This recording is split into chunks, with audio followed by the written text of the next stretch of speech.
जय हिंद दोस्तों, नमस्ते, सत श्री अकाल, केम छो, आदाब, राधे राधे। स्वागत है आप सभी का मेरे YouTube channel sports prediction expert UK पे, जहाँ पे मैं आपका होस्ट और आपका दोस्त उमेद किशन पेश हुए एक और गजब के एनालिसिस वीडियो के साथ पोस्ट मैच एनालिसिस करेंगे for India versus England fifth test match day 1, जहाँ शॉकिंग न्यूज़ देखने को मिली थी। टीम इंडिया 5 और टॉस हारती है, शुभमन गिल 5 और टॉस हारते हैं। प्लेइंग 11 बहुत शॉकिंग आती है। प्लेइंग 11 तो बदलो, वो ठीक है, बट उसके बाद जब पूरा कॉम्बिनेशन बदल दो, प्लेइंग 11 बदल दो, उनके नंबर ऑफ बैट्समैन बदल दो, उनका प्लेस बदल दो, उनकी पोजीशन बदल दो, सब कुछ देखने को मिला। और शुभमन गिल के रन देखने को मिले। जायसवाल का एक और फ्लॉप फॉर्म नज़र आया। केएल राहुल बहुत समय बाद जल्दी आउट हुए। फिर एक डेथ रन आउट देखने को मिला हमें शुभमन गिल से।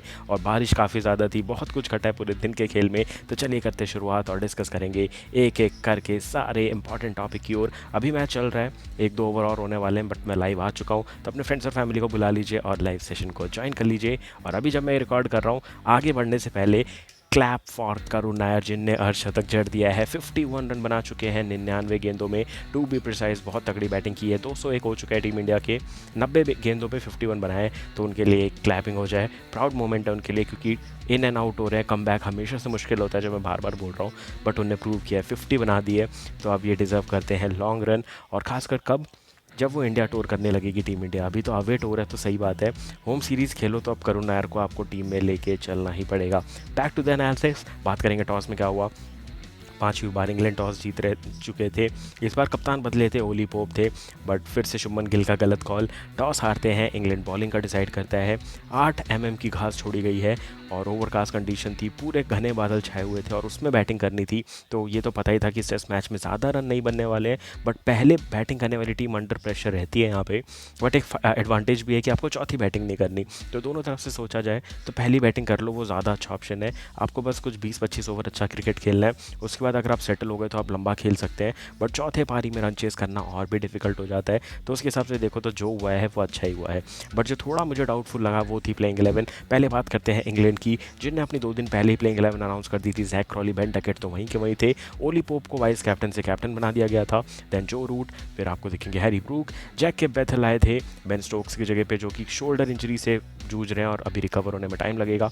दैन जेमी स्मिथ कंटिन्यू करेंगे as a wicket keeper. Chris Woakes इकलौते बॉलर थे जिनने 5 के 5 टेस्ट मैच खेले हैं, जैसे इंडिया से मोहम्मद सिराज ने खेले, बट अब उनको भी इंजरी हो चुकी है। लेफ्ट शोल्डर पे वो गिरे हैं डाइव मारते हुए। वॉशिंगटन सुंदर की बॉल को रोक रहे थे बाउंड्री पे, तो वो भी बाहर है। तो अभी इंग्लैंड भी 4 बॉलर के साथ खेल रही है, जहाँ पे अभी जेकब बेदल और जो रूट को बॉलिंग नहीं दी है। तो अब उनके पास भी 3 ही पेसर बचे हैं, जहाँ पे जॉर्ज टंग का दिन मिक्स रहा है। गस एकिंस्टन बहुत तगड़ी बॉलिंग कर रहे हैं और same goes with Jamie Overton, बहुत तगड़ी गेंदबाजी कर रहे हैं ये दोनों।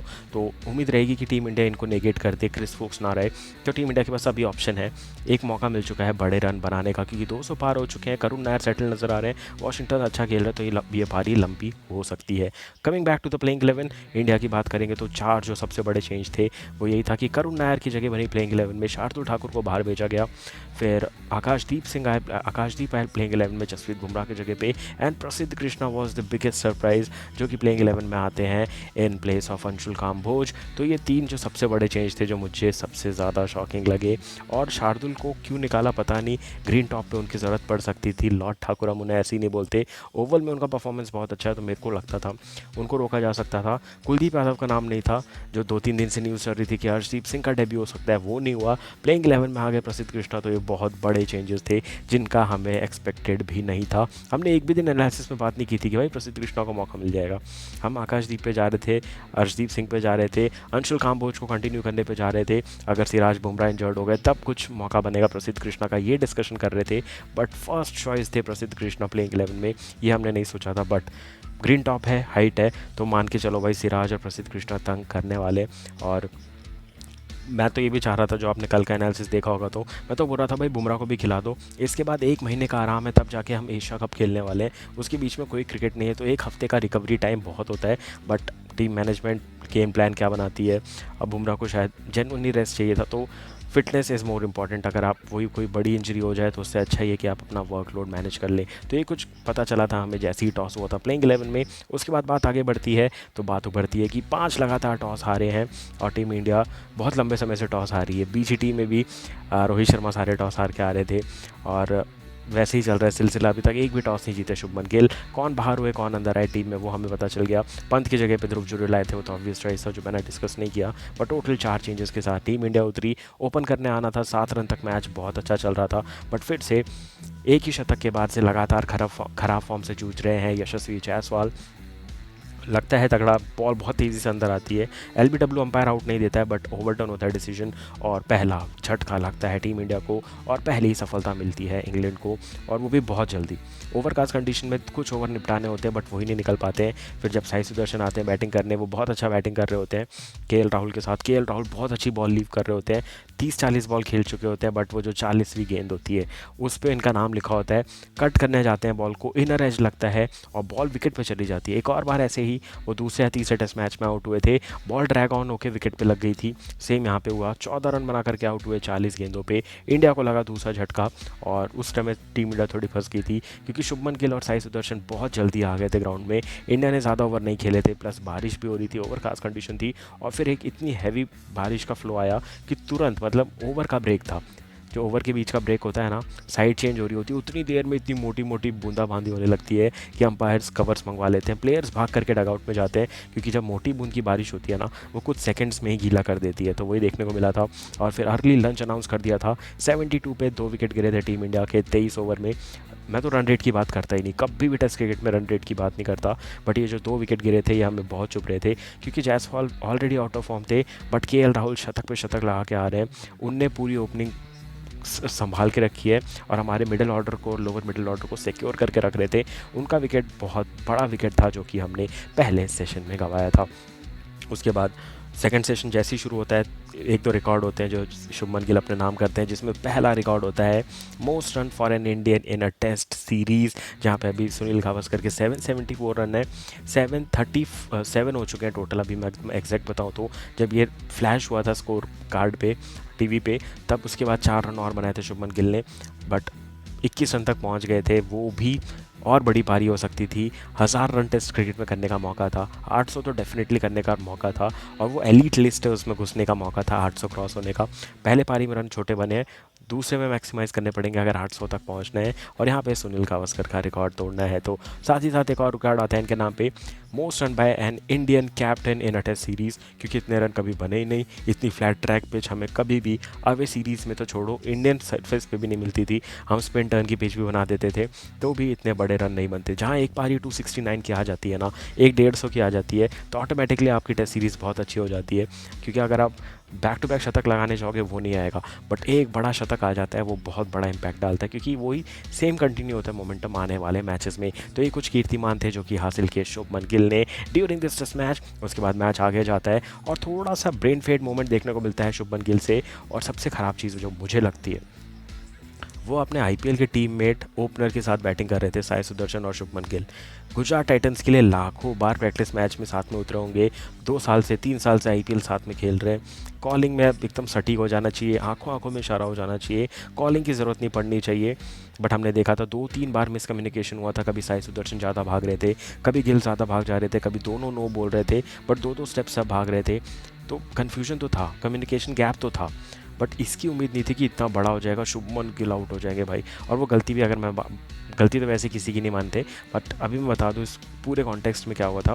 तो शुभमन गिल ने जब उसको टैप किया था तो कवर्स का फील्डर और बॉलर के बीच में वो करना चाहते थे टैप, और होता भी वही है। अब कवर्स के फील्डर के पास टैप करोगे तो ऐसा टैप करना होता है कि बॉलर ना पहुंच पाए अपने रनअप में और फॉलो थ्रू में, आपको वैसा टैप करना पड़ता है। बट उनका वो टैप इतना सीधा हो जाता है कि वो टैप ऐसा करते हैं कि वो बॉल रोल होके जा रही थी, बॉलर के जो उनका रनअप ख़त्म कर रहे थे, फॉलो थ्रू में थे, उन्हीं के पास बॉल चली जाती है और वहाँ से एक तगड़ा हिट मार देते हैं, 10 सेकंड्स टू बी प्रिसाइज, और वो हिट लग भी जाता है विकेट पे। तो शुभमन गिल कुछ बोलते भी नहीं है, ना पीछे मुड़ के देखते कि क्या हुआ क्यों हुआ, क्योंकि उन्हें पता था कहीं ना कहीं उनकी गलती हो चुकी है। और ये एक सिंगल के चक्कर में अपने विकेट खो देना, ये बहुत बड़ा लॉस था टीम इंडिया के लिए। फिर वहाँ पे शुभमन गिल आउट होते हैं। फिर आने की बारी होती है शुभमन गिल के बाद कि किसको भेजा जाए, क्योंकि ध्रुव जुरेल का ऑप्शन था हमारे पास, जडेजा का ऑप्शन था हमारे पास, बट होता क्या है, आते हैं जडेजा। सब बोल रहे थे भाई वाशिंगटन सुंदर को ऊपर भेजा था, क्यों नहीं भेजा इस मैच में, और ऐसी ऐसी बातें चल रही होती। साई सुदर्शन 2-3 बार बीट होते हैं, बट फाइनली साई सुदर्शन भी 38 पे आउट हो जाते हैं। फिर दोनों लेफ्ट हैंडर बैट्समैन को ना लाने के चक्कर में बहुत देर तक बात चलती है कि किसको लाया जाए, तो जडेजा खेल रहे होते हैं ध्रुव जुरेल के साथ, जडेजा भी आउट हो जाते हैं, फिर ध्रुव जुरेल रह जाते हैं, फिर वाशिंगटन सुंदर आते हैं। बहुत कुछ घट रहा था फटाफट क्रिकेट में, और इसके बाद मैच बहुत तेज़ी से आगे बढ़ा था। जडेजा भी सस्ते पे आउट हुए, हमें उम्मीद थी कि जडेजा थोड़े लंबे रन बनाएंगे। जडेजा ने बॉल कितनी खेली थी, मेरे को एग्जैक्ट बॉल देखनी थी, 13 गेंदें खेली थी, 9 रन बनाए थे, एक चौका जड़ा था, जेमी स्मिथ ने कैच लिया था, जॉश टंग ने उनका विकेट लिया था। एंड उसके बाद थोड़ी अच्छी रनिंग बिटवीन द विकेट देखने को मिली थी फाइनली ध्रुव जुरेल के साथ। ध्रुव जुरेल और वाशिंगटन सुंदर क्या तगड़ी कम्युनिकेशन हो रही थी, टैप एंड सिंगल चल रहा था इन लोगों का, माफ़ कीजिएगा, करुण नायर और इनका ध्रुव जुरेल, बहुत अच्छी कम्युनिकेशन थी, टैप करके सिंगल, लाइट हैंड से खेल रहे हैं, सॉफ्ट हैंड से खेल रहे हैं। बट अंपायरिंग में थोड़ी मुझे अजीब ही चीज़ें नजर आई, जहाँ धर्मसेना भाई ये श्रीलंकन होके कभी इंडियन प्लेयरों को सपोर्ट नहीं करते। सपोर्ट छोड़ो, मतलब आप न्यूट्रल तो रहो कम से कम। इनने एक और तगड़ा काम कर दिया, उसके बारे में मैं डिटेल में डिस्कस करूंगा, बट पहले आपको बता दूं और क्या कुछ घटा है दिन के खेल में। और अभी अपडेट वही है कि जेकब बेथल को ले आ चुकी है इंग्लैंड बॉलिंग में, दूसरा ओवर डाल रहे हैं, 4 रन पिटवा चुके हैं, बट जो रूट से पहले आए हैं वो सबसे इंपॉर्टेंट चीज़ है। और साथ ही साथ मुझे जो नज़र आ रहा है दिन का खेल भी समाप्त हो चुका है, that is a good news. 64 over का गेम हुआ है, 204 रन बने हैं, 6 विकेट गिरा है, तो ऑल इन ऑल मेरे हिसाब से मैच अच्छा चल रहा है। जो रूट कुछ बात करते हुए नज़र आ रहे हैं करुण नायर से, और करुण नायर वेल डिज़र्व, बहुत तगड़ी हाफ सेंचुरी है। अगर ये शतक में कन्वर्ट होता है तो जो 70% जनता जो चैं चैं पै पै कर रही थी, जिसमें 1% में मैं भी था, थोड़ा मैं न्यू कमर पे ज़्यादा फोकस कर रहा था, डेब्यूटेंट साई सुदर्शन पे, ना कि कम बैक करने वाले करुण नायर पे, तो उनको बहुत अच्छा जवाब मिल जाएगा। और फिर हम थोड़े देर तक मानेंगे कि इनको लॉन्ग रन मिल सकता है, ज़्यादा चांसेस मिल सकते हैं, क्योंकि तीसरा सेशन अगर आप देखें 35 ओवर में 119 रन बने हैं। टीम इंडिया ने 3 विकेट ज़रूर गंवाए हैं, क्योंकि स्टॉप प्ले एंड पॉज बहुत दिक्कत देता है, वही देखने को मिला था। तो इससे क्लियर एंड कट पता चलता है कि टीम इंडिया भी कुछ नहीं कर सकती थी। ओवरकास्ट कंडीशन, 8 mm की घास, सीम हो रही है बॉल, स्विंग हो रही है बॉल, भले वो जो 22 यार्ड है ना वो स्ट्रेटर खींच दो तो उस स्क्वायर में बॉल तेज़ी से भाग रही है, बट पूरे ग्राउंड में घास थोड़ी बड़ी है तो धीरे भाग रही है। 2-3 रन आपको खुद से भागने पड़ रहे हैं, वरना अगर आपकी टाइमिंग अच्छी हुई है तो चौके अच्छे लग रहे हैं। जहाँ पे मैं देखा वाशिंगटन सुंदर ने अच्छे चौके मारे, ध्रुव जुरेल ने अच्छे चौके मारे, करुण नायर बहुत तगड़े चौके मार रहे हैं, जहाँ पे वो टोटल अभी तक 7 चौके लगा चुके हैं। और उसके बाद जडेजा की भी हमने एक तगड़ा चौका देखा था। तो अब ये पारी डिपेंड करेगी कि वाशिंगटन सुंदर और करुण नायर यहाँ से कैसा खेलते हैं, क्योंकि इसके बाद बैटिंग नहीं है। क्लियरली बताऊं, अगर इनमें से कोई भी विकेट कल गिरता है 250 से पहले तो डेफिनेटली टीम इंडिया 300 के अंदर रुक जाएगी। आकाशदीप बैटिंग कर सकते हैं, बट प्रसिद्ध कृष्णा और सिराज से इन कंडीशंस में हमें ज़्यादा भरोसा नहीं रखना चाहिए, क्योंकि अगर जो काम बैट्समैन नहीं कर पाए वो हमारे बॉलर क्यों करेंगे, तो हम उनसे सवाल नहीं उठा सकते। तो जितने रन बन जाए वो हमारे लिए बोनस रन होंगे। तो जितने रन अभी बन सकते हैं वो प्रॉपर बैट्समैन वाशिंगटन सुंदर और ध्रुव जुरेल को बनाने पड़ेंगे। तो ये तो हो गया आज के मैच के बारे में, जिसमें एक इंपॉर्टेंट टॉपिक मैंने डिस्कस करने के लिए छोड़ा हुआ है, वो है कुमार धर्मसेना की अंपायरिंग। यहाँ पे संजय मांजरेकर ने भी एक बहुत तगड़ा कमेंट किया, उस पर भी जाऊँगा, बट आता हूँ इशू क्या हुआ था। कोई भी अपील हो रही है तो अंपायर का भी काम है कि डीआरएस का सिस्टम है तो बॉलिंग टीम को कर लेने दो अपील। अगर तुम्हें मेरा डिसीजन नहीं पसंद आ रहा है आप ले लो डीआरएस, बट मैं बताऊंगा नहीं कि मेरे को क्या लग रहा है। टॉप ऑफ लग रहा है, ऑफ सम मिसिंग लग रहा है, इनसाइड एज लग रहा है, आउटसाइड एज लग रहा है, मैं कुछ नहीं बताऊंगा। अगर आप मेरे फैसले से संतुष्ट नहीं हैं, आपके पास 2 डीआरएस है, आप ले लो। अब डीआरएस आने के बाद ये सिस्टम है। बट कुमार धर्मसेना अपने हाथ पे ऐसे टैप करते हुए नजर आए। ये हमने देखा जायसवाल के साथ भी हुआ था, केएल राहुल के साथ भी हुआ था, फिर उसके बाद हमने करुण नायर के साथ भी ये चीज़ देखी कि कभी भी इनसाइड एज लग रहा है, पूरी तरीके से इंग्लैंड बॉलर्स अपील कर रहे हैं, कैप्टन अपील कर रहे हैं, ओली पोप और डीआरएस के डिस्कशन तक उनका हाथ ऐसा आ जाता है कि वो टैप करके बता रहे हैं कि इनसाइड एज है। ये बहुत बड़ा सिग्नल होता है किसी भी टीम का डीआरएस बचाने के लिए। इंग्लैंड ऑलरेडी अपना एक डीआरएस गंवा चुका है, वो दूसरा भी गंवा जाता अगर धर्मसेना ये सिग्नल नहीं करते। वहाँ अंपायर का क्या यूज़ है ये सिग्नल देने का, मेरे को समझ ही नहीं आया। डीआरएस ख़त्म हो गया होता तब ये सिग्नल आता तो मुझे तो भी कोई फ़र्क नहीं पड़ता, बट डीआरएस बाकी है, आपने एक टीम को क्लियर सिग्नल दे दिया कि भाई डीआरएस वेस्ट मत करो। तो न्यूट्रल अंपायर हो भाई, थोड़ा तो सोच लो कि कैसे अंपायरिंग करनी है। तो कुमार धर्मसेना कुछ ना कुछ ऐसा उटपटांग कर देते हैं मैच के दौरान जिससे किसी ना किसी एक टीम को नुकसान ज़रूर होता है, चाहे आईपीएल का मैच हो, वर्ल्ड कप फाइनल में भी अगर आपको याद हो बहुत बहुत कुछ कर चुके हैं, ये कभी रन आउट नहीं दिया, कभी नो बॉल नहीं दिया, कभी अंपायर्स कॉल में अटका दिया मैच, बट हमेशा कहीं ना कहीं कोने में स्माइल करते हुए नज़र आते हैं। तो कुमार धर्मसेना की भी गलती है यहाँ पे, मैं डेफिनेटली बोलूँगा, बट टीम इंडिया ने अभी तो कोई कंप्लेन नहीं की है और कर भी नहीं सकते यार। अंपायर ने अपने इंस्टिंक्ट पे काम करते हुए वो टैप करके दिखा दिया। तो संजय मांजरेकर ने भी ये कमेंट किया कि भाई तुम 20 साल आगे निकल चुके हो, तुम 20 साल पीछे मत जाओ कि जहाँ पे डीआरएस नहीं था तो तुम बता देते थे कि भाई बैट लगा इसलिए मैंने आउट नहीं दिया। पहले के ज़माने में तो प्लेयर भी शॉट खेलते थे तो बैट दिखा देते थे कि मेरे बैट से लगी है बॉल। अब वो भी नहीं दिखाते कि तुम लो डीआरएस, तुम्हें जो करना करो, डीआरएस वेस्ट हो गया तो हम फ्रीली बैटिंग करेंगे, अंपायर्स कॉल पे मैच चलेगा। तो वो अब गेम प्लान होता है। तो इस कुमार धर्मसेना ने अभी गलती छोटी दिख रही है, बट अगर ये बड़ा कॉज में आ जाए ना तो ये बहुत हाईलाइट होगी। मान लो उसके बाद बैक टू बैक विकेट गिर जाते हैं, टीम इंडिया 200-250 पे अभी भी ऑल आउट हो जाए और उसके बाद इंग्लैंड के भी सेम लंबे रन बन जाए, तो घूम फिर के बात वही आएगी कि गलती कहाँ हुई। 11 प्लेयर तो गलती करेंगे चलेगा, बट अंपायर इतने बड़े बड़े हाउलर्स कर दे, गलती कर दे, तो वो एक्सेप्टेबल नहीं है। Same goes with umpires call. Ball बहुत तगड़ी बाहर जा रही है बट हल्की भी से टच हो रही है ना, अंपायर्स कॉल होता है तो वो आउट हो जाता है।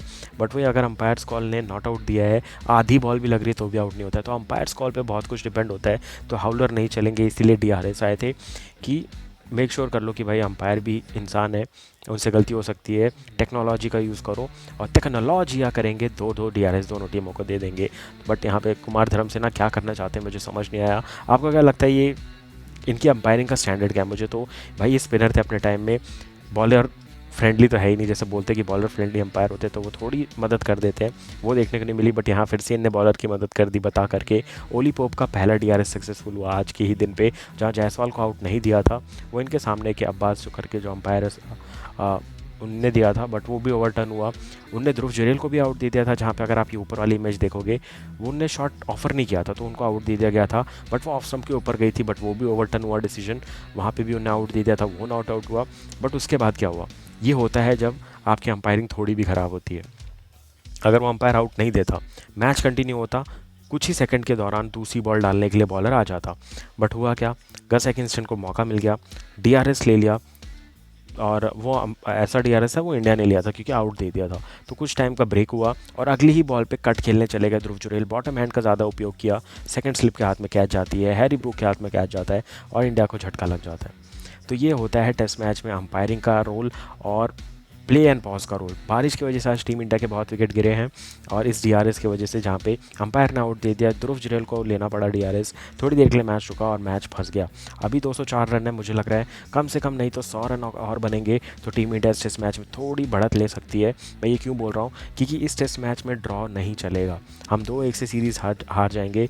हमारे लिए मस्ट विन मुकाबला है। अब इंग्लैंड हमारे माइंड से खेलेगा, वो ये टेस्ट मैच पहले ड्रॉ का सोचेगा फिर जीतने का सोचेगा, तो हमें एक दो स्टेप आगे रहना पड़ेगा अगर जीत निकालनी है। तो उसके लिए पहला गोल होगा 300 रन तक पहुंचना, 300 के ऊपर जितने बने वो बोनस है। और ओवरकास्ट कंडीशन है, जितनी हो सके पेस बॉलिंग करवा लो, भले जडेजा आपको पहले 50 ओवर में ना दिखे, आज करवा लो, कल करवा लो, अच्छी बॉलिंग करवा लो जब तक मौसम खुलता नहीं है, क्योंकि धूप कम दिख रही है, ओवरकास्ट कंडीशन है, काले बादल हैं, बारिश आ रही है जा रही है, तो बॉल साइड करने में मुश्किल होगी। तो चैलेंज होगा वहाँ पे इंग्लैंड बल्लेबाजों के लिए भी। तो 100-150 रन और बन जाए यहाँ से, उसके लिए उसके बाद दी next first inning for England could be a hello. तो वैसी गेंदबाजी भी करनी पड़ेगी टीम इंडिया को। आपको क्या लगता है आज के प्लेयर ऑफ द मैच कौन थे, किसने इंपैक्टफुल बल्लेबाजी की, कौन था इंपैक्टफुल बॉलर फ्रॉम इंग्लैंड, कैसी कप्तानी थी ओली पोप की, कैसी कप्तानी थी शुभमन गिल की, कौन से पॉइंट आपको ऐसे लगते हैं जहाँ से मैच पलट सकता है? और कुछ ऐसा टॉपिक है जो आप मेरे से चाहते हैं during this post match analysis जो मैं डिस्कस करूँ, वो मैं करूँगा अपने टॉपिक में क्या बोलती पब्लिक में, जो कि मैंने भी शुरू किया एकदम तगड़ी तरीके से। आपके कॉमेंट्स पिक करता हूँ, उसका जवाब देता हूँ। करुण नायर पे पिछली बार बहुत लंबा डिस्कशन किया था, अगर आपको कोई स्पेसिफिक पॉइंट पे डिस्कशन करना है तो आप वो कमेंट सेक्शन में डाल सकते हैं। तो मिलूंगा बहुत जल्द आपसे आने वाले मैचेस के अपडेट और पोस्ट मैच एनालिसिस के साथ। तब तक के लिए thank you for watching, take care and bye bye.